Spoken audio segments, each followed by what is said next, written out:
పూరా లోకల్.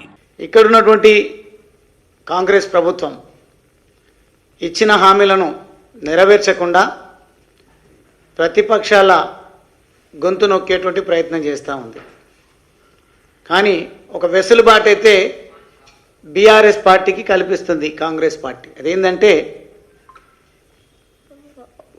దొందే అన్నట్టుగా మీరు మేము మా విధానాలు మీ విధానాలు రెండు ఒకటే, అవే విధానాలు ప్రజలపైన రుద్దేటువంటి ప్రయత్నం చేద్దాం, తద్వారా మీరు కాకుంటే మేము, మేము కాకుంటే మీరు అధికారంలోకి వద్దురు అన్నట్టుగా ఈరోజు కూడబలుక్కొని ముందుకు పోతున్నట్టుగా చాలా స్పష్టంగా అర్థమవుతూ ఉంది.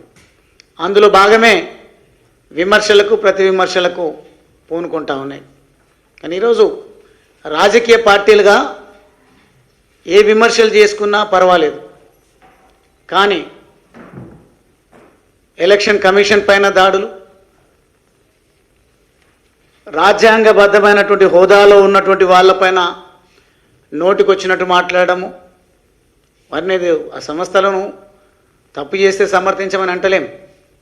కానీ కాంగ్రెస్ గత ఎన్నికల్లో గెలుపొందినటువంటి రాష్ట్రాలు మనం చూసినట్టయితే కర్ణాటక, హిమాచల్, జార్ఖండ్, తెలంగాణ మరియు కాంగ్రెస్ సహకారంతో అధికారంలోకి వచ్చినటువంటి తమిళనాడు ప్రభుత్వాలను కూడా, ఈ రాష్ట్రాల్లో ఏ పద్ధతిలో బ్యాలెట్ పద్ధతిలో ఎన్నికలు నిర్వహించినరా, ఈవీఎంల ద్వారా ఎన్నికలు నిర్వహించినరా, ఈ రాష్ట్రాల్లో ఏ పద్ధతిలో బ్యాలెట్ పద్ధతిలో ఎన్నికలు నిర్వహించినరా, ఈవీఎంల ద్వారా ఎన్నికలు నిర్వహించినరా, అక్కడెందుకు ఈ రకమైనటువంటి కామెంట్స్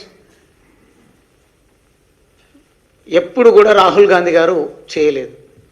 అంటే ఈ అక్కసు చూస్తూ ఉంటే రాహుల్ గాంధీ గారు తనకున్నటువంటి కొంచెం పరిగెత్తే సత్వ ఉన్నట్టుంది, కానీ పట్టుకున్న రాజ్యాంగాన్ని చదివే ఓపిక లేనట్టుంది.